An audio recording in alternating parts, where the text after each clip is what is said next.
Guys నాకు చాలా మంది అయితే డిఎం చేశారు. నేను ఓపీటీలో ఉన్నాను, నా ఆర్ఎఫ్ఈ పడింది నాకు, నేను డాక్యుమెంట్ అంటే బయోమెట్రిక్స్ ఇచ్చాను, డాక్యుమెంట్ సబ్మిట్ చేయాలని ఇంకొంతమంది జస్ట్ నాకు బయోమెట్రిక్ షెడ్యూల్ అయింది, నేను బయోమెట్రిక్ ఇచ్చాను, ఆ అపాయింట్మెంట్ షెడ్యూల్ చేయాలని చెప్పి రెండింటికి ఆన్సర్ అయితే చేస్తాను ఈ వీడియోలో.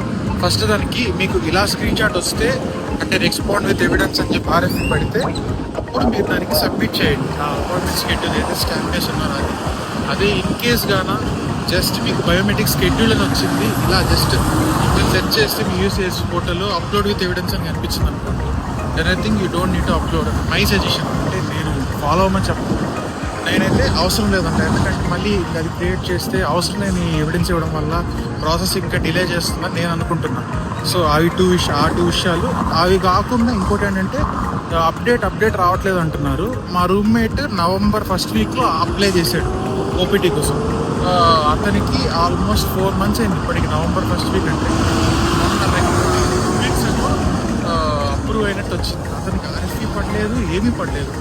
4 months తర్వాత డైరెక్ట్ అప్రూవల్ అయితే వచ్చింది. ఇంకో 2 to 3 weeksలో కార్డ్ అయితే ఈఐడి కార్డ్ అయితే ఇంటికి వస్తుందని చెప్పారు. సో ఇదే ఈ అప్డేట్ ఇద్దాం అనుకున్నా. Careful guys, be safe. ఇంకేమైనా డౌట్స్ ఉంటే డిఎం చేయండి, అంటే కామెంట్స్ పెట్టండి. ఇంకెవరైనా తెలిసిన కూడా ఆన్సర్ చేస్తారు. See you.